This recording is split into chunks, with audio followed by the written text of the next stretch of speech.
నమస్తే, welcome to war room. నేను బలరాం. ఏపీలో ఇవాళ బడ్జెట్ లెక్కల విషయంలో వస్తున్న పరిస్థితి, అప్పులు ఎవరు ఏంటి, అప్పులు ఎంత చేశారు అన్న విషయంలో ఇవాళ ఎక్కడా లెక్కలు సరిగ్గా తేలని పరిస్థితి కనిపిస్తోంది. ముఖ్యమంత్రి గారు స్వయంగా 9,74,000 కోట్ల రూపాయల అప్పు ఈ రాష్ట్రానికి ఉంది అని చెప్పి అసెంబ్లీ వేదికగా ప్రకటిస్తే, వైసీపీ దాన్ని కాదు, కేవలం 7,21,000 మాత్రమే అని చెప్పేసి లెక్కలతో సహా బయట చెప్తోంది. అయితే ముఖ్యమంత్రి గారు ఒక మాట చెప్పారు, 9,74,000 కోట్ల రూపాయల అప్పులు, క్లియర్గా లెక్కలు చెప్తున్నాను, ఎవరైనా లెక్కలు కావాలంటే రండి, లెక్కలు చెప్పడమే కాదు గుంజీలు కూడా తీయిస్తానని చెప్పి ముఖ్యమంత్రి చంద్రబాబు నాయుడు గారు అసెంబ్లీ వేదికగా ప్రకటించిన పరిస్థితి. అయితే దానికి కౌంటర్గా వైసీపీ లెక్కలు చెప్పింది. లెక్కలు చెప్తూ మీరు ఎక్కడో పొరపాటు పడ్డారు, కావాలంటే అధికారులతో మరొకసారి కన్ఫర్మ్ చేసుకోండి, డబ్బులు రిపీట్ అయ్యాయి అవన్నీ కూడా, మీరు ఇక్కడ మేము లెక్కలు చెప్పాం కనుక మరి గుంజీలు ఎవరితో తీస్తారు, ఎవరు తీయించుకుంటారో అవన్నీ మీరే తేల్చుకోండి అని చెప్పంటూ అదంతా కూడా వైసీపీ ముఖ్యమంత్రి గారికే వదిలిపెడుతున్న పరిస్థితి. ఏం జరిగినా అవునన్నా కాదన్నా లక్షల కోట్ల రూపాయల అప్పులు మాత్రం ఖచ్చితంగా రాష్ట్రం మీద ఉన్నాయన్న మాట మాత్రం స్పష్టంగా కనిపిస్తుంది. అయితే మొన్న ఇటీవల కాలంలో ప్రెస్ కాన్ఫరెన్స్లో జగన్మోహన్ రెడ్డి గారు క్లియర్గా లెక్కలు చెప్పారు. ఒకసారి జగన్మోహన్ రెడ్డి గారు ఏం మాట్లాడారో చూద్దాం.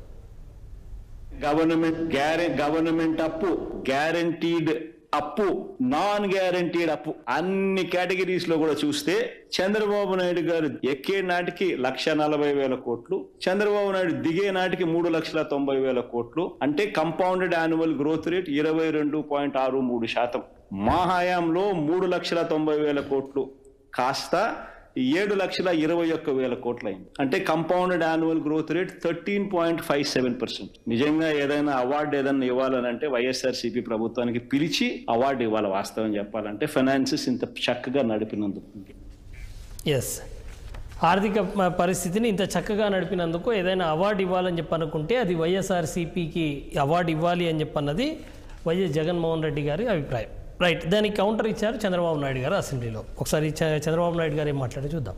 మంత్రి గారు చాలా స్పష్టంగా చెప్పారు, నేను ఇప్పుడే చెప్తున్నా. మీరు చూస్తే అధ్యక్ష, గవర్నమెంట్ డెట్ 4,38,728 కోట్లు. పబ్లిక్ అకౌంట్ లయబిలిటీస్ అంటే ఉద్యోగస్తుల డబ్బులు కూడా మొత్తం వీళ్ళు తీసుకొని వాడేసే పరిస్థితికి వచ్చారు. 80,914 కోట్లు. కార్పొరేషన్స్ డెట్ 2,48,677 కోట్లు. సివిల్ సప్లైస్ లో అప్పు 36,000 కోట్లు. డ్యూ టు పవర్ సెక్టర్ లో వాళ్ళకి ఇవ్వాల్సింది 34,267 కోట్లు. Outstanding dues to vendor schemes కి ఇప్పుడు బకాయిల దిశ మొత్తం కాంట్రాక్టర్ అందరికీ 1,13,244 కోట్లు. అదే మరి ఉద్యోగస్తులకు ఇవ్వాల్సింది ఇమీడియట్ గా 21,980 కోట్లు. Non contribution of sinking fund కింద 1,191. ఇవన్నీ కలిపితే 9,74,556 కోట్లు ఇప్పుడు తేలిన అప్పులు. ఇంకా తవ్వితే ఎంత వస్తుందో నాకు తెలియదు. నేను ముందే చెప్పా, ఓసారి దివాలా తీసామంటే అందరూ వస్తారు, మాది కూడా ఉందని. కానీ అది చెప్పడం లేదు కాబట్టి గుమ్మలంగా ఏం చేయాలో చేసే పరిస్థితికి వచ్చాం. ఇది కాదని ఎవరన్నా అంటే రండి, లెక్కలు చూపిస్తా, ఆ లెక్కలు చూసిన తర్వాత గుంజీలు ఇస్తా. ప్రజా జీవితాన్ని దుర్వినియోగం చేయొద్దండి, పిల్ల చేస్తూ వద్దు. లెక్కలు లెక్కలే, ఈ లెక్కల్ని ఎవ్వరూ ఏమీ చేయలేరు. గవర్నమెంట్ దగ్గర మీరు అకౌంట్ దాచిపెట్టారు, ఈరోజు మేము ఏది కూడా దాపరికం లేదు. అందుకే అన్ని జీవోల్ని ఆన్లైన్లో పెట్టారు. పిల్ల చేష్టలొద్దు, రండి లెక్కలు చూపిస్తా, తర్వాత గుంజీలు కూడా తీపిస్తానని చెప్పి ముఖ్యమంత్రి చంద్రబాబు నాయుడు గారు స్పష్టంగా చెప్పిన పరిస్థితి. అయితే దీనికి అప్పటి ఆర్థిక మంత్రి బుగ్గన రాజేంద్రనాథ్ రెడ్డి గారు కౌంటర్ ఇచ్చారు. అసలు ఆయన ఏం మాట్లాడారు చూద్దాం. 6,46,531 కోట్లు రాష్ట్ర అప్పు. ఏమేమి దీంట్లో 6,46,531 కోటి రాష్ట్ర అప్పు ఏమేమి ఉన్నాయి దీంట్లో పబ్లిక్ డెట్ అంటే రాష్ట్ర అప్పుతో పాటు కలిపిన పబ్లిక్ అకౌంట్ కలిపి 4,91,734 కోట్లు. ఏదైతే కార్పొరేషన్లకు గవర్నమెంట్ అంటే ప్రభుత్వం గ్యారెంటీలు ఇచ్చిందో అదొక 1,54,797 కోట్లు. 4,91,734 కోట్లు, 1,54,797 కోట్లు కలిపి 6,46,531 కోట్లు. ఇది రాష్ట్ర అప్పు. ఇది కాక కొన్ని కార్పొరేషన్లు ప్రభుత్వ గ్యారెంటీ లేకుండా అప్పులు చేసి ఉంటాయి. ఎట్లా? కరెంట్ కార్పొరేషన్లు ఇట్లాంటివి. అంటే ఏదైతే ప్యూర్ వ్యాపార సంస్థలు ఉంటాయో, ప్యూర్ వ్యాపార సంస్థలకు ఎక్కడైతే వాళ్ళ డబ్బులు, వాళ్ళ ఆదాయాలు, వాళ్ళ రెవెన్యూస్ వాళ్ళకు ఉంటాయో ప్రభుత్వ గ్యారెంటీ లేకున్నా కూడా బ్యాంకులు అందజేస్తాయి అన్నమాట అప్పులు. ప్లస్ అవి ముఖ్యంగా ఏవి? విద్యుత్ సరఫరా సంస్థలు. ఆ విద్యుత్ సరఫరా సంస్థలు వాళ్ళ అప్పులు వచ్చేసి 63,783 కోట్లు. విద్యుత్ సరఫరా సంస్థలు కట్టవలసిన బకాయిలు వచ్చేసి 11,603 కోట్లు. అంతా కలిపితే 7,21,918 కోట్లు అండి. 7,21,918 కోట్లు అన్ని కలిపితే. అంటే ప్రభుత్వ అప్పు, పబ్లిక్ అకౌంటు, అదేవిధంగా మన విద్యుత్ సరఫరాలకు సంబంధించిన అప్పు, నాన్ గ్యారెంటీ అప్పు అంతా కలిపితే ఆర్టీసీకి సంవత్సరానికి 1,500 కోట్లు రాష్ట్ర ప్రభుత్వం ఇవ్వలేనందువలన ఆర్టీసీ ఆ 500 కోట్లు బ్యాంకులో అప్పు తీసుకుంటే ఎంట్రీ ఎన్నిసార్లు రాస్తారండి? ఒకసారి రాస్తామా, 2 సార్లు రాస్తామా? ఒక్క ఎంట్రీ వస్తుంది. రాష్ట్ర ప్రభుత్వం ఆర్టీసీకి కడితేనేమో బ్యాంకుకు తిరిగి కట్టేస్తారు. మీరేం చేస్తున్నారు? ఈ 36,000 కోట్లు 2 ఎంట్రీలు డబుల్ ఎంట్రీ చేస్తున్నారు. ఎట్లా చేస్తారు డబుల్ ఎంట్రీ? మీరు సివిల్ సప్లైస్కు, విద్యుత్ సంస్థకు మీరు డబ్బులు కట్టవలసిన అవసరం ఉంది కాబట్టి, మీరు కట్టలేదు కాబట్టి వాళ్ళను పోయి అప్పు చేసుకోమన్నారు. అప్పుడు అప్పు ఒకటే అవుతుంది. మీరేమంటున్నారు? బ్యాంకు అప్పు రాస్తున్నారు, మీరు ఇవ్వవలసినది వేస్తున్నారు. ఎట్లా అవుతుందండి అది? ఎవరు తీయాలండి గుంజీలు? ఇప్పుడు ఏంది గుంజీల పంచాయతీ? ఎస్, గుంజీలు ఇప్పుడు ఎవరు తీయాలి అన్నది బుగ్గన రాజేంద్రనాథ్ రెడ్డి గారి ప్రశ్న. అయితే వైసీపీ నుంచి ముందు నుంచి వస్తున్న ప్రశ్న అదే విధంగా కనిపిస్తోంది. మేము ముందు నుంచి చెప్తున్నట్టుగానే 7,21,000 కోట్ల రూపాయల అప్పులు మాత్రమే ఉన్నాయి ఈ రాష్ట్రానికి. అయితే దానికి కూడా గతంలో ఉన్న టీడీపీ హయాంలో ఉన్న 3 లక్షల చిల్లర ఏదైతే 3,90,000 కోట్ల రూపాయల అప్పులు ఏవైతే ఉన్నాయో వాటికి కలుపుకొని ఇవాళ వైసీపీ అధికారం నుంచి దిగిపోయే టైంకి 7,21,000 కోట్ల రూపాయల అప్పులు ఉన్నాయి అన్నది చాలా స్పష్టంగా వైసీపీ చెప్తోంది. అయితే ముఖ్యమంత్రి గారు చెప్పింది టోటల్గా 9,74,000 కోట్ల రూపాయలు. రైట్, ఏదేమైనా లెక్కలు మాత్రం కుదరలేదు. మరి గుంజీలు ఎవరు తీయాలి అన్న అంశం మీదే మనం డిబేట్లోకి వెళ్తున్నాం. డిబేట్లో మనతో జాయిన్ అవుతున్నారు కొత్త చిన్నపరెడ్డి గారు, వైసీపీ సీనియర్ నేత, అదేవిధంగా శ్రీనివాస్ చౌదరి గారు, టీడీపీ అధికార ప్రతినిధి, పెద్దిరెడ్డి రవికిరణ్ గారు, బీజేపీ అధికార ప్రతినిధి, ముప్పాల సుబ్బారావు గారు, రాజకీయ విశ్లేషకులు. రైట్, ఒకసారి సుబ్బారావు గారితోనే మొదలు పెడదాం. సుబ్బారావు గారు, లెక్కలన్నీ మీరు చాలా స్పష్టంగా విన్నారు. ఎట్లా చూడాల్సి ఉంటుంది? ఎక్కడ ఏమైనా ముఖ్యమంత్రి గారు అసెంబ్లీలో ఏమైనా పొరపడ్డారా, లేకపోతే అధికార యంత్రాంగం ఏమైనా మిస్లీడ్ చేసిందా? ఇక్కడ ఒక అంశం అయితే మనం క్లియర్గా చర్చించుకోవాలి. నిజంగా కనుక అధికార పార్టీ ఏదైతే ఉందో అది అసెంబ్లీలో పెట్టినటువంటి బడ్జెట్ ప్రపోజల్ ఏదైతే ఉందో అది తప్పు అయితే ఈ 11 మంది అసెంబ్లీ సభ్యులు పార్లమెంట్లో చర్చిస్తే దాది అసెంబ్లీలో చర్చిస్తే అది ఉపయోగకరంగా ఉంటుంది, రికార్డెడ్గా ఉంటుంది. కానీ వీళ్ళు అసెంబ్లీకి వెళ్లకుండా బయట ఎంత చెప్పుకున్నా అసెంబ్లీ రికార్డులే బైండింగ్గా ఉంటాయనే విషయాన్ని ఇక్కడ మనం గుర్తుంచుకోవాలి. ఇక్కడ ఏంటంటే వాళ్ళు చాలా స్పష్టంగా చెప్తున్నారు కదా, ఆల్రెడీ ఇంత బడ్జెట్ లోపం ఉంది, ఇంత అప్పులు ఉన్నాయి, 9.74 లక్షల రూపాయలు అప్పులు ఉన్నాయని చెప్తున్నారు. అంతేకాకుండా ఇంకొక విషయం కూడా దాంతో జోడిస్తామన్నారు. ఇంకా జగన్ సర్కార్ అస్తవ్యస్త నిర్ణయాలతో ఆర్థిక విధ్వంసం చేశారు, ఇంకా వెలుగు తీస్తూనే ఉన్న కూటమి ప్రభుత్వం అని రాస్తున్నారు. అంటే ఇంకా ఎన్ని అప్పులు ఉన్నాయో కూడా ఇంకా వెలుగు చూడవలసిన అవసరం ఉంది. ఒకటి వాస్తవం, గత ప్రభుత్వ హయాంలో పరిమితులకు మించి అధిక వడ్డీ రేట్లతో తీసుకోవడం వాస్తవం. సెంటర్ మార్గదర్శకాలను ఉల్లంఘించి రుణాలు తీసుకోవడం వాస్తవం. కేంద్ర నిధులను మళ్లించడం వాస్తవం. స్థానిక సంస్థల నిధులు మళ్లింపు వాస్తవం. ఉద్యోగ బకాయిలు వాస్తవం. బిల్లులు చెల్లింపు బకాయిలు వాస్తవం. కాబట్టి పరిమితికి మించిన అధిక రేట్లో వడ్డీ తీసుకున్నారు, అన్నీ చేశారు. కాబట్టి వీటిని ఎక్కడా కూడా ఖండన చేయటంలా. మేము ఈ నిధులు తరలించాము, లేకుంటే బదిలీ చేశాము, నిబంధనలకు విరుద్ధంగా వ్యవహరించామనే విషయాల పట్ల స్పష్టంగా పెట్టినప్పటికి కూడా ఇవి తప్పులు అని చెప్పట్లా. అంకెల దగ్గరే తేడా చెప్తున్నారు తప్ప ఈ ఎలిగేషన్స్ ఏవైతే పెట్టారో అవన్నీ కూడా దాటిని ప్రస్తావించట్లేదు అసలు. రెండోది ఇంకోటి, చంద్రబాబు నాయుడు గారు ఇందాక మీరు పెట్టిన స్పీచ్లో చెప్పాడు, గత ప్రభుత్వం దేనికి ఎన్ని నిధులు అప్పులు చేసినా ఏది చేసినా మొత్తం కూడా మేము జీవోలు పెట్టడంలో ఆ గత ప్రభుత్వం విఫలమైంది. హైకోర్టు ఆదేశాలు ఇచ్చినా కానీ జీవోలు వెబ్సైట్లో పెట్టలే. కానీ ఇప్పుడు మేము ప్రతి అంశాన్ని కూడా చాలా స్పష్టంగా మేము ప్రతి జీవోని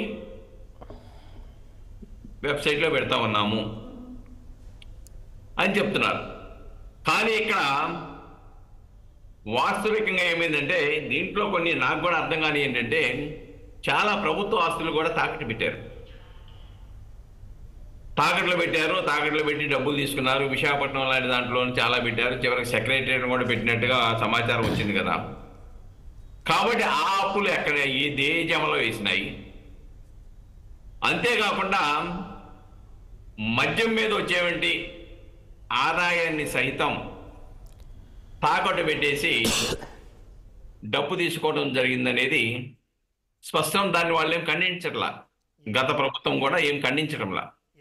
కాకపోతే ఒకటి, ఆర్థిక విధ్వంసం అనేది గత 5 సంవత్సరాల పాలనలో జరిగిన మాట వాస్తవం. ఇంకోటి ఏంటంటే ఎక్కడైనా కానీ పారిశ్రామిక అభివృద్ధి జరిగితే నిధులు వస్తాయి ప్రభుత్వానికి, యువతకు ఉద్యోగాలు వస్తాయి. ఇవేమీ లేకుండా ఆదాయానికి మించి సంక్షేమ పథకాలు ఇవ్వడంతో ఈ అప్పుల భారం గత ప్రభుత్వం మీద పడిందనేది అది నిర్వివాదాంశం. కానీ చేపల్ని పట్టి వండుకోమని చెప్పడం వేరు, చేపలను పట్టుకునేయండి విద్యను నేర్పి మీ కాళ్ళ మీద మీరు నిలబడటం అనేది వేరు. కానీ ప్రభుత్వాలు సంక్షేమ పథకాలనే పేరుతో ప్రజలని వాళ్ళ కాళ్ళ మీద వాళ్ళు నిలబడకుండా చేస్తున్నాయనేది నిర్వివాదాంశం అండి ఇక్కడ. కాబట్టి దానికోసం ఓట్ల రాజకీయం కోసం కానివ్వండి, అధికార దాహంతో కానివ్వండి, సంక్షేమ పథకాలు విచ్చలవిడిగా ప్రకటించడం, తద్వారా ప్రజల యొక్క ఓట్లను పొందడం, అది అమలు జరుగుద్దా అమలు జరగదా, లేకపోతే దానివల్ల ఇబ్బంది జరుగుతుందా అనే విషయం పట్టించుకోవటంలా. దానివల్ల ఇంత ఆర్థికపరమైన వచ్చింది. ఎందుకంటే ఒక భయానక వాతావరణం గత 5 సంవత్సరాల కాలంలో పారిశ్రామికవేత్తలు భయపడే పరిస్థితి వచ్చింది. ఈ రాష్ట్రంలో అశాంతి ఉన్నది, ఇబ్బందిగా ఉంది. ఇక్కడ మనం పారిశ్రమలు పెట్టినా కానీ మనం ఇక్కడ నిలబడలేము, మనం తట్టుకోలేమని భయం నుంచి పక్క రాష్ట్రాలకు వెళ్ళినాయి. ఎప్పుడైతే నీకు నిధులు పరిశ్రమలు వచ్చి తద్వారా ఆదాయం ప్రభుత్వానికి వస్తుందో ఆ ఆదాయాన్ని ముందు చూడాలి. ఆర్థిక పరమైన ఆదాయం ఏ విధంగా వస్తుంది ఈ రాష్ట్రానికి, అది పన్నుల రూపేణ వస్తుందా ఇతర రూపేణ వస్తుందా చూడాలి. అది చూడటంలో గత ప్రభుత్వం విఫలమైంది. అందువల్లే అప్పుల ఊబి ఇంత విపరీతంగా పెరగడానికి ఒక కారణమైందనేది స్పష్టంగా కనబడతా ఉందండి. కాబట్టి ఏదేమైనప్పుడు కూడాను వాళ్ళు ఏదైతే బయట ప్రకటనలు కాదు, గత వైఎస్ఆర్సీపీ ప్రభుత్వంలో ఉన్నటువంటి బడ్జెట్కి సంబంధించిన అంశాలు ఎన్ని అప్పులు ఉన్నాయనేది అసెంబ్లీలో అడుగు పెట్టమనండి. అసెంబ్లీలో వాళ్ళ బాణిని వినిపించమనండి. ఏదైతే బడ్జెట్ ప్రవేశపెట్టారో బడ్జెట్ ఆమోదం పొందింది తప్పు అని చెప్పేసి ఇప్పుడు ఎలా చెప్తావు నువ్వు? ఆమోదం పొందేటప్పుడే నీ వాదన వినిపించాలి కదా. కాబట్టి ఇలాగా ఏదో రాజకీయ మనుగడ కోసం ప్రకటనలు ఇవ్వడం కరెక్ట్ కాదు. ఇది ప్రజల జీవితాలతో ముడిపడి ఉన్నటువంటి ఆర్థిక వ్యవస్థ. ఒకసారి టీడీపీ రియాక్షన్ తీసుకుందాం.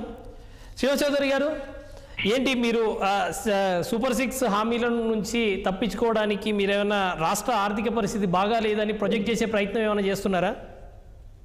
బలరాం గారు, మొదట మీకు అలాగే 6 టీవీ వీక్షకులకి, అలాగే బీజేపీ నేత కిరణ్ గారికి, వైఎస్ఆర్సీపీ నేత చంద్రబాబు గారికి, అర్లిస్ట్ సుబ్బారావు గారికి నమస్కారం. రాష్ట్రంలో పిల్లి కళ్ళు మూసుకొని పాలు తాగుతుందని చెప్పి ఎలా అనుకున్నా ఒకటే, ఎవరికేం తెలియదని చెప్పి 5 ఏళ్లుగా వ్యవస్థలను వాడుకొని విధ్వంసం చేశారు. ప్రభుత్వ లెక్కల ప్రకారం 10,86,000 కోట్ల రూపాయలు పైచిలుకు అప్పులు ఉన్నాయి.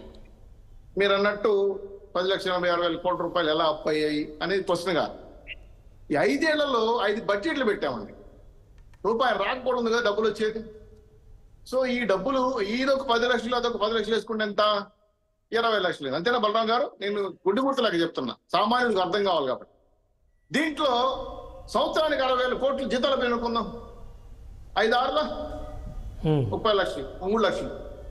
తర్వాత వీళ్ళు బటన్ నొక్కారు కదా, నేరుగా మీ గుండెల్లో దూరి, బ్యాంకుల్లో దూరి, చైలు పెట్టి లోపలికి వెళ్ళి ఏటీఎంలోకి వచ్చే డబ్బులు, ఆ డబ్బులు 3 లక్షలు కోట్లు అనుకుందాం సార్. 6 లక్షల కోట్లు. జగన్మోహన్ గారు జల్సా చేసి 3 లక్షల రూపాయలు కోట్లు వేసుకున్నాం సార్. సార్ ఎంత సార్ ప్లీజ్ బలరాం గారు? 7 lakhs crores. అదొక 10 లక్షలు, ఇదొక 10 లక్షలు, 7 లక్షలు తీసేస్తే 13 లక్షల కోట్ల రూపాయలు ఏ కాకెత్తికెళ్ళింది? ఏ పోలవరం కట్టావు? ఏ 3 రాజుల అమరావతులు కట్టావు?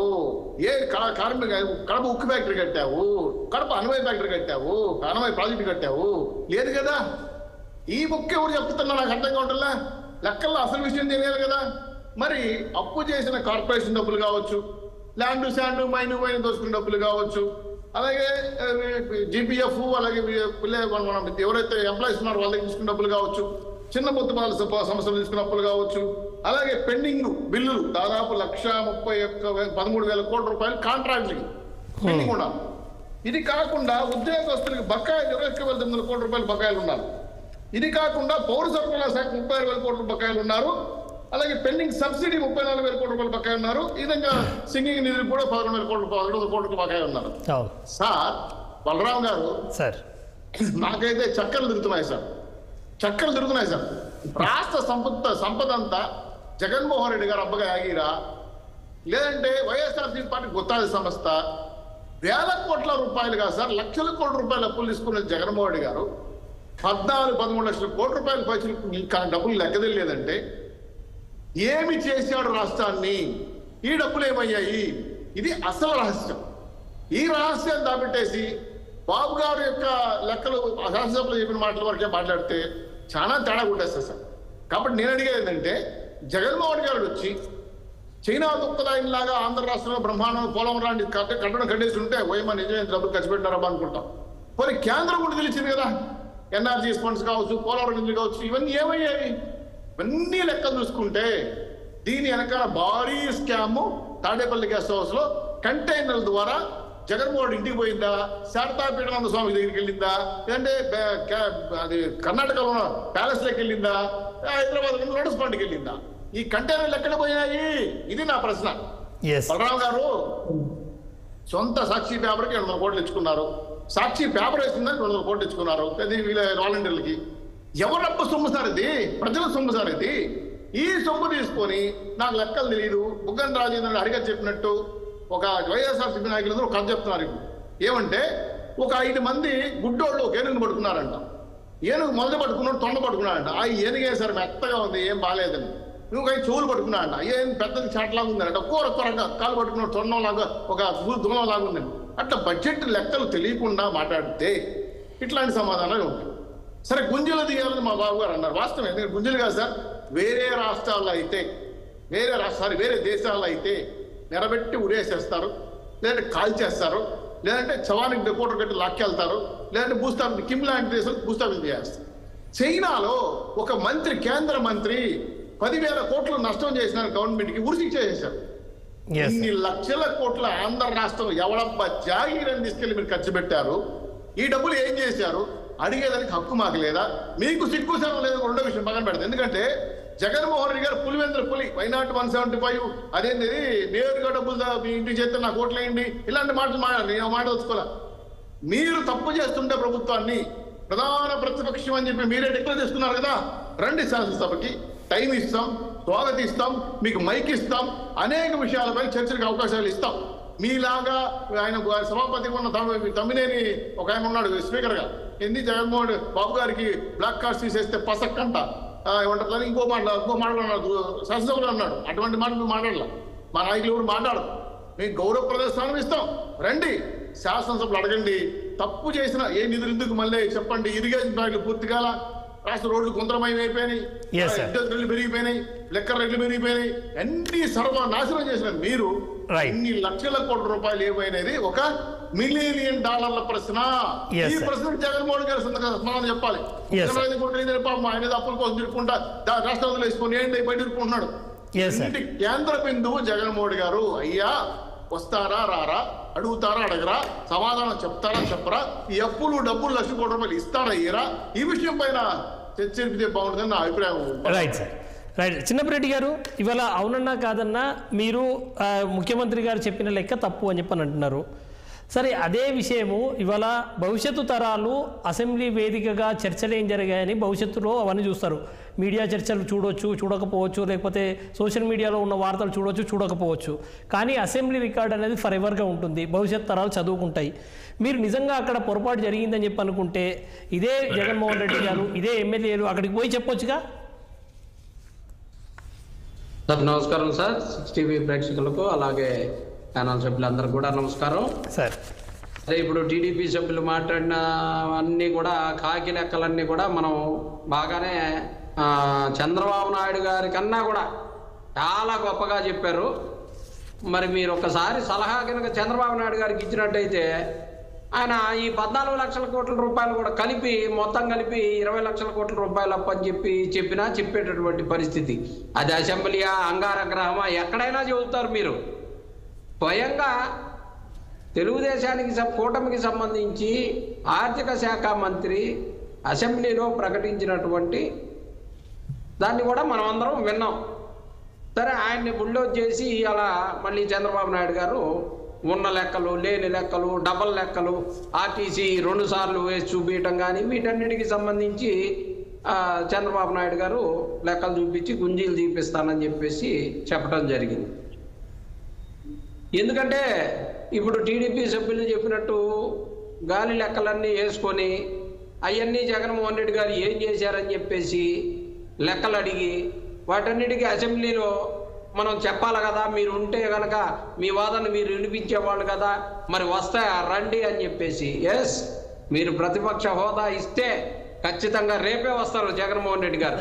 అక్కడ మాట్లాడేటటువంటి అవకాశం కనీసం మీ టీడీపీ సభ్యులకే, జ్యోతుల నెహ్రూ లాంటి వాళ్ళకే మాట్లాడేటటువంటి అవకాశం లేక 3 నిమిషాలు మాట్లాడుకోవాలా, 2 నిమిషాలు మాట్లాడుకోవాలని ఆయన అవసరమైతే నేను సభలో నుంచి వెళ్ళిపోతానని చెప్తా ఉన్నారు. జగన్మోహన్ రావు గారు విన్నారా మీరు ఆ మాట? విన్నారా సార్? కానివ్వండి.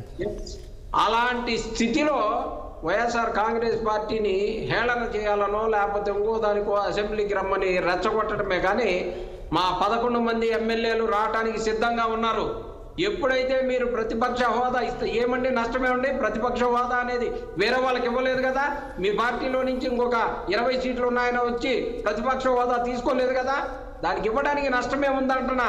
ఇచ్చినట్టయితే ఖచ్చితంగా ప్రజల వాయిస్ని వినిపించడానికి జగన్మోహన్ రెడ్డి గారు కానీ మా ఎమ్మెల్యేలంతా కూడా సిద్ధంగా ఉన్నారని చెప్పేసి తెలియపరుస్తా ఉన్నాం.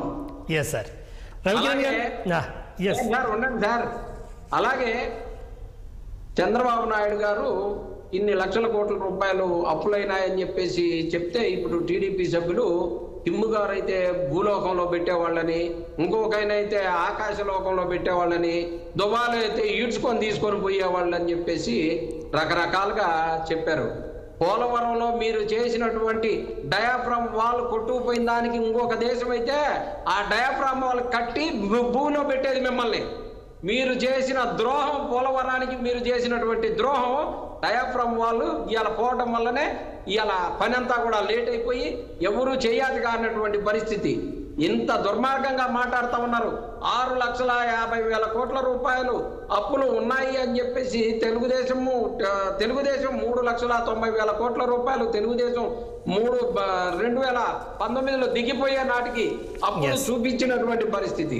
3,90,000 నుంచి జగన్మోహన్ రెడ్డి గారు 7,50,000 కోట్ల రూపాయల వరకు అక్కడ అప్పులు అయినటువంటి పరిస్థితి.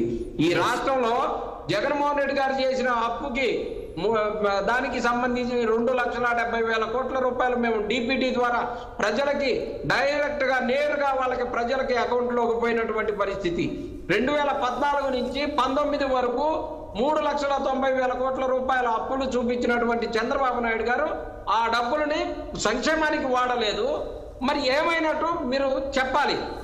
జగన్మోహన్ రెడ్డి గారు ఇచ్చిన దానికి 2,70,000 కోట్ల రూపాయలు అక్కడ ఇచ్చినవి కనపడతా ఉంది. మరి తెలుగుదేశం ఇచ్చినటువంటి సంక్షేమాలు ఏమి ఇచ్చినాయి లేవు కదా, అన్ని ఎగ్గొట్టడమే కదా మీరు చేసింది.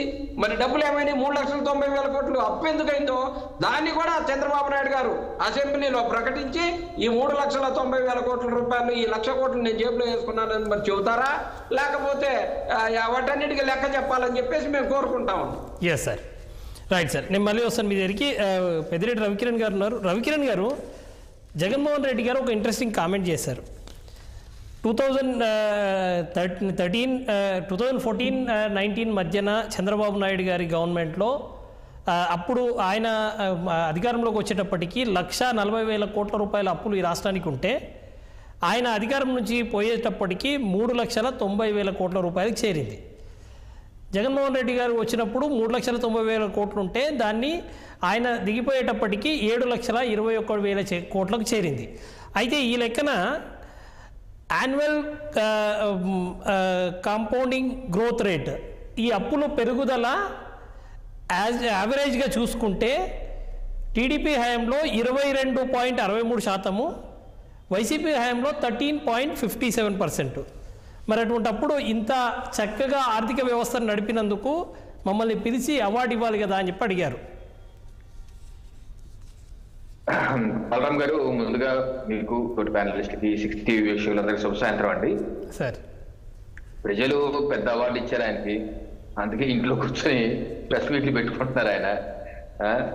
నిజంగా ఆయనకి ప్రజాస్వామ్యం మీద గౌరవం ఉన్నా, చట్టసభల మీద ఏమాత్రం నమ్మకం ఉన్నా, ప్రజాస్వామ్యం అంటే ఏంటో విలువలు తెలిసిన వ్యక్తి అయితే ప్రజలు ఇచ్చిన తీర్పుని శిరసావహించి ప్రజల యొక్క ఆకాంక్షల అనుగుణంగా పనిచేయాలి. ప్రజలు ఏం ఆకాంక్షించారు? మీకు 11 సీట్లు పరిమితం చేశారు. మీకు ఏమైనా ప్రధాన ప్రతిపక్ష హోదా ఏమిటి కావాలంటే ప్రజలు అడుక్కోవాలి, అంతేగాని అధికార పార్టీని అడుక్కోవటం ఏంటి? నాకు అర్థం కాదు. సో ప్రజలు ఇచ్చిన తీర్పుని మీరు అగౌరవపరుస్తూ ఇంట్లో కూర్చొని అమ్మ కావాలి, నాకు కుక్క కావాలి, నాకు కుక్క కావాలన్నట్టు నాకు అదే కావాలి, నా ప్రధాన ఏం లేని దాని గురించి మమ్మల్ని అడిగితే ఎలా కుదిరితే? ఆల్రెడీ కోర్టుని అడిగారు, మ్యాటర్ సబ్సిడైజ్డ్. ఆ విషయం ప్రజలు ఇచ్చిన తీర్పుని కోర్టునే కాదని ఇప్పుడు నేను ఇంట్లో రాకుండా, సభకు రాకుండా ఇంట్లో కూర్చొని ప్రెస్ మీట్లు పెట్టాను, 1:40 మాట్లాడాను, 2 గంటలు మాట్లాడాను, సమాధానం చెప్పలేని శాసనసభలో ఎందుకు చెప్తారు? మీరు ఏదైనా శాసనసభలో అడిగితే చెప్తారు. కనీసం శాసన మండలిలో అన్న మీ వాదం వినిపించాలి కదా. ఇవాళ శాసన మండలిలో ఫైనాన్స్ మంత్రి గారు కేశవ్ గారు సమాధానం చెప్పడానికి వస్తే తురుని పాడిపోయారు. మీ 30 మంది, అక్కడ 30 మంది ఉన్నారు కదా, ఎమ్మెల్సీలు ఉండొచ్చు కదా. ఉండి మీ జగన్మోహన్ రెడ్డి గారు ఏది ప్రెస్ మీట్లో చెప్పారు అదే పోటీ ఇక్కడ అడిగి సమాధానం రాబట్టి ప్రభుత్వాన్ని ఎండగట్టచ్చు కదా. అది చేయలేదు. అక్కడ రాకుండా పారిపోతారు, ఇక్కడ వచ్చి పారిపోతున్నారు. ఇంకా ఉపయోగం ఏంటి వైసీపీ పార్టీ వల్ల? నాకు అర్థం కాదు. ఇప్పుడు మీరు ఏదో రకరకాల ప్రశ్నలు అడుగుతున్నారు, అడగండి అయ్యా. శాసనసభకు వచ్చి అడగండి, శాసన మండలికి వచ్చి అడగండి, సమాధానం రాబట్టండి, ప్రభుత్వాన్ని నిలదీయండి, ప్రజలు కూడా చూస్తారు. అటు అక్కడికి రారు, ఇక్కడికి వచ్చి కూడా చర్చ చేయరు. అయిపోతే కొంచెం గణాంకాల విషయం ఒకసారి చూస్తే మీరు అడిగిన ప్రశ్నకి బలరాం గారు, దువ్వూరి కృష్ణ గారు గత ప్రభుత్వ హయాంలో ప్రభుత్వానికి ప్రత్యేక కార్యదర్శి దువ్వూరి కృష్ణ గారు, ఆయన సుస్పష్టంగా వాళ్ళ సాక్షి పేపర్లోనే ఇచ్చినటువంటి స్టేట్మెంట్లు. ఇది ఎప్పుడు 31 మార్చి 2022 ఇచ్చినటువంటి పూర్తి స్థాయి. ఇది గతంలో ఎప్పుడు ఏ అప్పులు అయినా సరే ఆయనే బయటకు వచ్చి లెక్క చెప్పేవారు. దీనిలో పర్టికులర్ స్పష్టంగా చెప్పింది ఏంటంటే 2014 విభజన టైంకి ఉన్నటువంటి అప్పులు, అన్ని అప్పులు, ఎఫ్ఆర్బిఎం అప్పులు, లిమిట్ లో తీసుకున్న అప్పులు, గ్యారంటీలు, వితౌట్ గ్యారంటీ అన్ని కలిపి 1,52,000 కోట్లు అప్పులు ఉన్నాయి. మన రాష్ట్ర విభజన టైంకే 1,52,000 కోట్ల అప్పులు ఉన్నాయి. అవును, అప్పులతో స్టార్ట్ అయ్యాయి ఓవరాల్ గా. ఈయన చెప్పిన దాని ప్రకారమే మార్చి 2019కి చంద్రబాబు నాయుడు గారి ప్రభుత్వం దిగిపోయే టైంకి ఉన్నటువంటి అప్పులు 3,86,000. అంటే ఎంత పెరిగింది? రమారమ్మి 2.5 లక్షల కోట్లు అప్పులు జరిగింది. గత 2014-19 మధ్యలో వాళ్ళు చేసిన అప్పు 2.5 లక్షల కోట్లు. ఈయన ఇచ్చిన స్టేట్మెంట్ లోనే మార్చి 2022లో, ఇక్కడ ఇచ్చిన మార్చి 2022లో అప్పటికే 5,83,000 కోట్లు అప్పులైంది.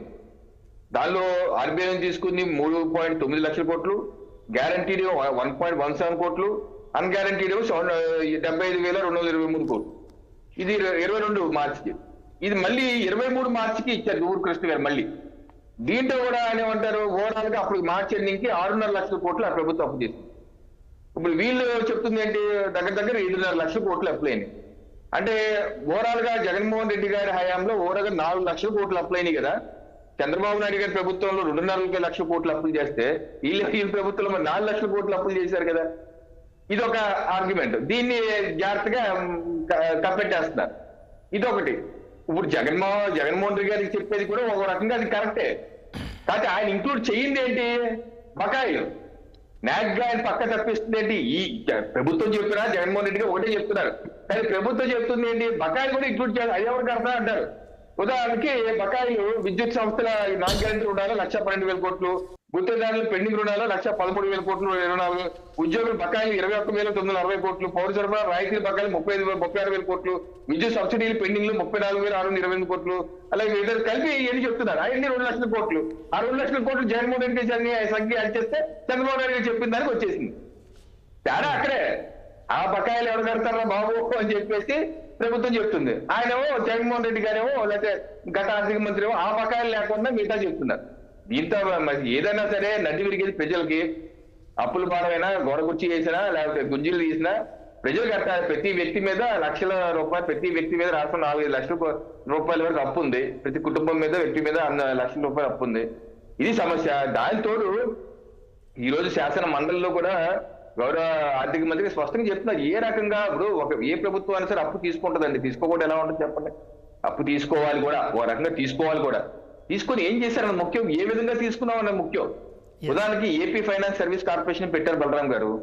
అదేంటి, ప్రభుత్వంలో ఉన్నటువంటి వివిధ డిపార్ట్మెంట్ లో ఉన్న అన్ని డబ్బులు లాగేసుకొని మీకు అధిక వడ్డీ ఇస్తాను నేను అని చెప్పి తీసేసుకో. ఏ రకంగా కొన్ని చిట్ ఫండ్ కంపెనీలు, బోర్డు తిప్పేసే కంపెనీలు ఉంటాయి చూసారా, ఆ రకంగా వాళ్ళు ఎవరి దగ్గర తీస్తున్నారు. డ్వాక్రా సంఘాలు ప్రతిరోజు రూపాయి ఎల్ఐసి కట్టే ప్రీమియం డబ్బులు 1,00,000 కోట్లు ఎంత ఉంటే ఆ డబ్బులు మేము ఇస్తాం. అది కూడా ఎల్ఐసి వేస్తేనే 6%, 7% కదా, మేము 10% ఇచ్చారు, వాళ్ళు దగ్గర చేస్తున్నారు. ఎన్టీఆర్ యూనివర్సిటీలో విద్యార్థులు కట్టి ఫీజు కట్టిన డబ్బులు ఉంటే అది మేము ఇచ్చేస్తాం, మీకు ఎక్కువ వడ్డీ అది లాగేస్తున్నాం. అలా ఎక్కువ వడ్డీ ఇస్తా అని చెప్పి లాగేసుకుంటూ ఇది ఎక్కడ పడుతుంది. మరి ఆ డబ్బు ఎక్కువ వడ్డీ ఎవరు కడతారు, మళ్ళీ మనమే కట్టాలి కదా, ప్రభుత్వమే కట్టాలి కదా. మళ్ళీ ఏపీ డెవలప్మెంట్ కార్పొరేషన్ అభివృద్ధి చేస్తారు అనుకుంటాం, కాదు. అదేం చేస్తారు, పోలీస్ క్వార్టర్స్, లేకపోతే ఆర్డీఓ కార్యాలయాలు, సర్క్యూట్ హౌస్లు, అది కాదు ఇది కాదు మొత్తాన్ని తాకట్టు పెట్టేస్తా ఉంటది. మొత్తం తాకట్టు పెట్టేయడమే. సో ఈ రకంగా. అలాగే ఎక్సైజ్ డిపార్ట్మెంట్, మన రాజ్యాంగంలో ఏముందంటే ప్రభుత్వానికి ఏ ఆదాయం వచ్చినా సరే రాష్ట్ర ప్రభుత్వానికి కన్సాలిడేట్ ఫండ్ ఆఫ్ స్టేట్కి వెళ్ళాలి, ఆ అకౌంట్కి వెళ్ళాలి. కేంద్రానికి అయితే కన్సాలిడేట్ ఫండ్ ఆఫ్ ఇండియాకి అనే అకౌంట్, ఆ అకౌంట్ ప్రతి ఒక్క రూపాయి దానికి వెళ్ళాలి. జగన్మోహన్ రెడ్డి గారు ఏం చేశారు, ఒక చట్టం చేసి అసెంబ్లీలో ఎక్సైజ్ డిపార్ట్మెంట్ వచ్చే డబ్బులు కన్సాలిడేట్ ఫండ్ ఆఫ్ స్టేట్కి వెళ్ళకుండా దాన్ని డైవర్ట్ చేసి స్టేట్ బేవరేజ్ కార్పొరేషన్ కి పంపించేస్తూ చట్టం చేశారు. ఆ బేవరేజ్ కార్పొరేషన్ తీసుకెళ్లి 25 ఏళ్ల వరకు కుదవబెట్టారు. కుదవబెట్టి 1000 కోట్ల అప్పులు తీసుకొచ్చారు.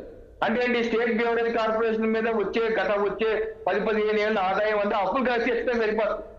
అంటే ఒక ప్రభుత్వం భవిష్యత్ ఆదాయాన్ని కూడా నువ్వు కుదవబెట్టేస్తే ఇంకా నెక్స్ట్ వచ్చే ప్రభుత్వాలు ఏం చేస్తే బలరాం గారు, ఇది ఆర్థిక దుర్మార్గం కదా.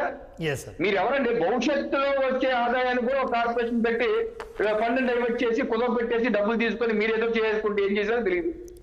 ఇది ఎవరు భద్రత అసలు. ఇలా దుర్మార్గమైనటువంటి ఆర్థిక విధానాలు అవలంబించి ఆ సిఎఫ్ఎస్ సిస్టమ్ ఉండేది, ఆర్థిక వ్యవస్థను లింకప్ చేస్తూ ఎవరికి ఎంత కట్టాలో దాన్ని బైపాస్ చేసేశారు. సో ఇలాగ అన్ని రకాలుగా ఆర్థిక వ్యవస్థలో ఉన్నటువంటి ప్రాసెసెస్, ప్రొసీజర్స్, సిస్టమ్స్ కొలాప్స్ చేస్తారు కదా. మరి అభివృద్ధి ఏం చేశారంటే ఏం చేశారు, అన్ని అప్పులు 5 ఏళ్ళలో మీరు కట్టింది అని ఒకటి చూపించండి. మాకు కనబడుతుంది అండి, గొంతులను రోడ్లు కనబడుతున్నాయి, కొట్టుకుపోయిన అన్నమయ్య డ్యామ్ కనబడుతుంది, కట్టిన రిచికొండ ప్యాలెస్ కనబడుతుంది మీకోసం. అది తప్పితే ఇంకేం కనబడుతుంది రాష్ట్రంలో. ఫలానా ప్రాజెక్ట్ కట్టారు, దానివల్ల ఇంత ఆదాయం వస్తుంది భవిష్యత్ తరాలకి చూపించడం పోయి మీరు ఏం చేశారు. కూలిపోయిన అన్నమయ్య డ్యామ్ కట్టారు సరిగ్గా, పింఛాక 3 గంటలు 2 సార్లు కొట్టుకుపోయింది. చేసింది ఏంటి మీరు, ఏమి చేయక ఈ రోజు మళ్ళీ విటన్నవాదం పెట్టి బయట ప్రెస్ మీట్లు పెట్టుకొని మాట్లాడటానికి వైసీపీ పార్టీకి ఏమాత్రం కొంచెం అన్న సరే ప్రజాస్వామ్య విలువలు ఉంటే ఇటువంటి దుర్మార్గమైనటువంటి విధానం ఫాలో గారు. మీరు అసెంబ్లీకి రాకపోతే సంతోషం. రోజు సాయంత్రం 7 గంటలకు మీ ఛానల్లో ఆయన 10 క్వశ్చన్లు అడుగుతుంటారు. ఆ పెద్ద ఆయనతో పాటు మీరు కుర్చీ చేసుకుని 20 క్వశ్చన్లు అడగండి. దయచేసి రాజీనామా చేసేయండి. మీ ప్రజాస్వామ్య పనికిరాని రాజీనామా చేసేయండి. రైట్, ఒకసారి సుబ్బారావు గారు మనం వేరే సబ్జెక్ట్కి వెళ్ళాల్సి ఉంది. ఆర్జీవీది ఏదో సీరియస్ డెవలప్మెంట్స్ వచ్చాయి. మనం ఈలోపు ఒక్కసారి ఇదే అంశం మీద మీరు ఫైనల్గా ఒక మాటలో చెప్పాలనుకుంటే ఈ అప్పులు అంశం మీద ఏం చెప్తారు ఒక మాటలో? ఇక్కడ ఒకటండి, వైఎస్ఆర్సీపీ మిత్రులు ప్రతిపక్ష హోదా ఇస్తేనే మేము వస్తామని చెప్తున్నారు. ప్రతిపక్ష హోదా ఇచ్చేది ప్రజలు, అధికార పార్టీ వాళ్ళు కాదు. గతంలో చంద్రబాబు నాయుడు గారు ప్రతిపక్ష హోదాలో ఉన్నప్పుడు జగన్మోహన్ రెడ్డి గారే చెప్పారు కదా, మీకున్న 2 సీట్లలో 5 ఎమ్మెల్యేలను కనుక మేము లాక్కుంటే మీకు ప్రతిపక్ష హోదా కూడా ఉండదు, ఆ సీటు కూడా ఉండదు, జాగ్రత్త అని అసెంబ్లీలో హెచ్చరించిన సంఘటన ఒకసారి మనం మననం చేసుకోవాలి. అంటే ప్రతిపక్ష హోదా రాదనే విషయం వాళ్ళకి తెలుసు. కాకపోతే నాకు డౌట్ ఏంటంటే ఆల్రెడీ ఇప్పటికే అనేక వైట్ పేపర్స్ రిలీజ్ చేశారు. అది మద్యం కానివ్వండి, ఇసుక కానివ్వండి, మైన్స్ కానివ్వండి, కలప కానివ్వండి, ఋషికొండ కానివ్వండి, ఇలా కోకొల్లలో వైట్ పేపర్స్ రిలీజ్ చేశారు. ఒకవేళ కనుక అసెంబ్లీకి హాజరైతే ఆ ప్రశ్నల వర్షం పెట్టేసి చర్చ పెడితే ఇబ్బందికరమైన పరిస్థితులు వచ్చే అవకాశాలు ఉన్నాయి. కాబట్టి ఒకటి దాన్ని అవాయిడ్ చేయడానికి చేస్తున్నారా, లేకపోతే ఈ అవినాష్ రెడ్డి కేసు, జత్వానీ కేసు, లేకుంటే ఈ సోషల్ మీడియా కేసులో వీటన్నింటి ప్రశ్నిస్తే సమాధానాలు లేవు కదా. కాబట్టి సమాధానాలు చెప్పలేక వంకగా పెడుతున్నారా, లేకుంటే మీరు డైరెక్ట్ గా మిమ్మల్ని ప్రజలు ఎందుకు ప్రజల యొక్క నియోజకవర్గ సమస్యలని అసెంబ్లీలో చర్చించి వారి బాణిని వినిపించి సమస్యల పరిష్కారానికి వీళ్ళు ప్రయత్నించాలి. కానీ ఇక్కడ ఒకటండి, దీంట్లో చూడండి, వాళ్ళు ఎక్కడా కూడా ఇసుక ఎంత కుంభకోణం జరిగింది, సుప్రీంకోర్టు కూడా మందలించిన విషయం మనం చూసాం. మద్యంలో ఎంత జరిగింది, దాన్ని ఆన్లైన్లో పెట్టకుండా ఇండైరెక్ట్ గా ఏ విధంగా లబ్ధి పొందారో చూసాం. కాబట్టి ఇలాంటివి ప్రభుత్వానికి రావాల్సినటువంటి ఆదాయాలను సైతం ప్రకటనలో పెట్టించారనేది వాళ్ళు స్పష్టంగా చెప్తున్నారు. కాబట్టి ఇక్కడ చాలా స్పష్టమండి, ఏదైనా తమ వాదన వినిపించుకోవాలంటే వేదిక అసెంబ్లీ మాత్రమే. ఆ వేదికలోకి వెళ్ళి తమ వాదనను వినిపించుకోవాలి తప్ప వంకలు చెప్పి మానేయడం అనేది ఆర్టికల్ 190 సబ్ క్లాస్ 4 ప్రకారం 60 రోజుల పాటు గనక కంటిన్యూగా అసెంబ్లీ స్పీకర్ యొక్క అనుమతి లేకుండా మానివేస్తే ఆయన శాసన సభ్యత్వానికి అనర్హుడు.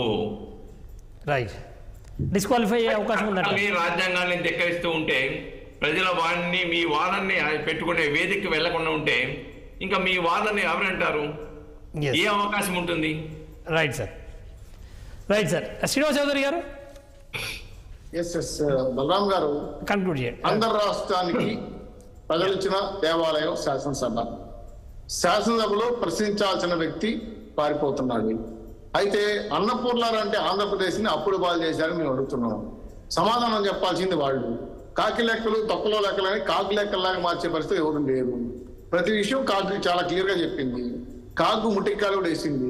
రాష్ట్ర బడ్జెట్ చాలా దుర్మార్గంగా అక్రమంగా వివిధ శాఖలు మళ్లించారని చెప్తున్నారు. అభివృద్ధి లేకుండా సంక్షేమం చేశామని చెప్తున్నారు.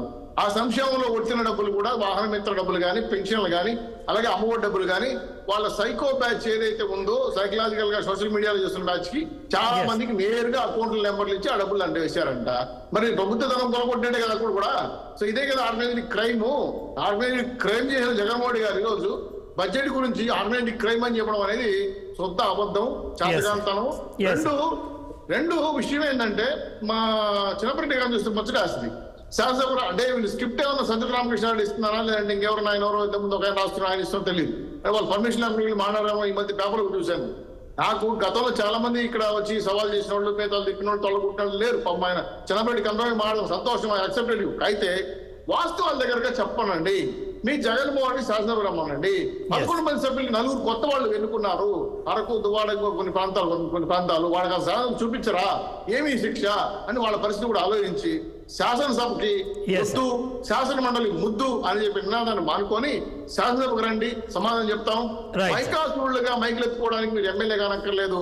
మీ చెల్లెలు గారు చెప్పినట్టు రాజీనామా చేసి వేరే వాళ్ళకి అవకాశం ఇస్తే సంతోషిస్తారు ఆశిస్తున్నాం. Right sir, right sir. Chinnappa Reddy గారు క్విక్గా చెప్పండి.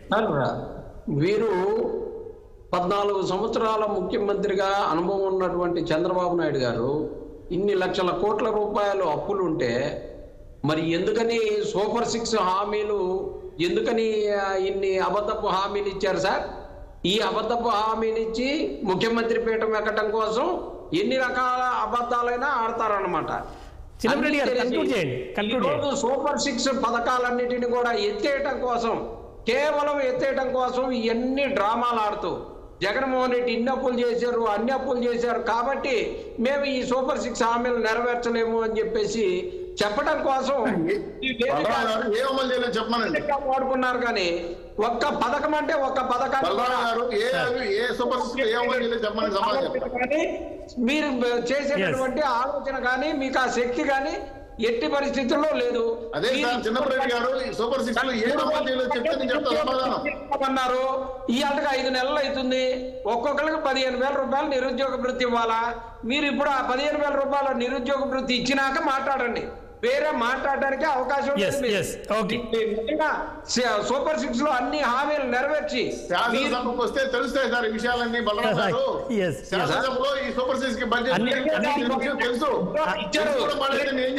అన్నిటికీ ఒకటే సర్వీస్ చెప్తున్నారు. 5 నెలల తర్వాత మొదలు పెట్టి ఒక సిలిండర్ ఇచ్చి ఆ సిలిండర్ డబ్బులు కూడా రాక నెత్తి నోరు బాదుకున్నాం.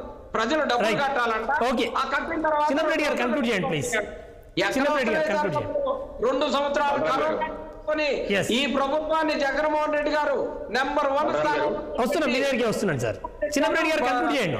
జగన్మోహన్ రెడ్డి గారుగా నిలబడ్డటువంటి పరిస్థితి.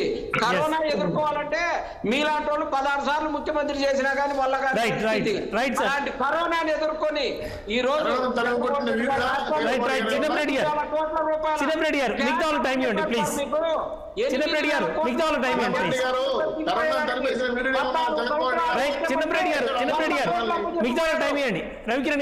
ప్లీజ్. 14 సంవత్సరాల అనుభవం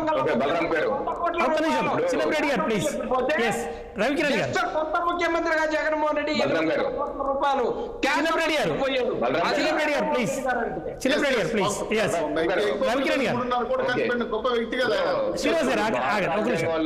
రవికిరణ్ గారు. బలరాం గారు, ఇప్పుడు ఇది భారత రాజ్యాంగం, కాన్స్టిట్యూషన్ ఆఫ్ ఇండియా బుక్ ఇది. దీనిలో ఆర్టికల్ 101 అండి. ఇక్కడ 101 డిస్క్వాలిఫికేషన్ ఆఫ్ మెంబర్స్. ఆర్టికల్ 101 లో ఏం రాశారు?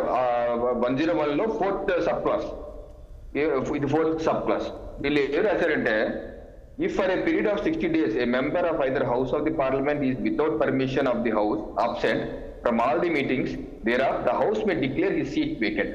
ఒక సభ్యుడు కనుక 60 రోజులు కనుక వరుసగా రాకపోతే పర్మిషన్ తీసుకోకుండా ఆ యొక్క సభ్యుడి యొక్క సీటు వేకెంట్ అని చెప్పి డిక్లేర్ చేయొచ్చు అని చెప్పేసి భారత రాజ్యాంగం ఆర్టికల్ 101 చెప్తుంది. సో ఇప్పుడు జగన్మోహన్ రెడ్డి గారికి ఇప్పుడు 60 రోజులు సెషన్ జరగాలి కంటిన్యూస్ గా. మరి ఇప్పుడు సెషన్ జరిగేదేమో 2 వారాలు జరుగుతుంది. గత 5 ఏళ్ళలో చూసుకుంటే మొత్తం కలిపి 60 రోజులు కూడా పెట్టలేదు. ఇప్పుడు మా ప్రభుత్వం ఈ జగన్మోహన్ రెడ్డి గారిని రావాలి అంటే 60 రోజులు కంటిన్యూస్ గా జరపాలి సెషన్. లేకపోతే మధ్యలో బ్రేక్ ఇచ్చినప్పుడు కూడా 60 రావాలి. ఇప్పుడు మేము 10 రోజులు జరుపుతున్నాం, మళ్ళీ 10 రోజులు. సో అలాగే 60 రోజులు కనుక ఆయన రాకపోతే కనుక ఆటోమేటిక్ గా ఆయన సీట్ వేకెంట్ అవుతుంది. సో ఇది కాదు. సో ఈ యొక్క లూప్ హోల్ కూడా ఆయన ఉపయోగించుకొని ఎట్టాగా 60 రోజులు పెట్టరు కదా, నేను కావాలి 59 రోజు వచ్చి మస్తరు వేసుకుందాం అని చెప్పి అనుకుంటున్నట్టున్నారు. సో ఈ రకంగా ప్రజాస్వామ్యాన్ని అపహాసం చేసే విధంగా చేయటం మంచి పద్ధతి కాదని చెప్పి 10 రోజులు సరిపోతుంది కాబట్టి ఆ 10 రోజులు వాడుకుంటున్నారు. చిన్నప్పరెడ్డి గారు ఒక బ్రేకింగ్ వస్తుంది, ఒక నిమిషం. చిన్నప్పరెడ్డి గారు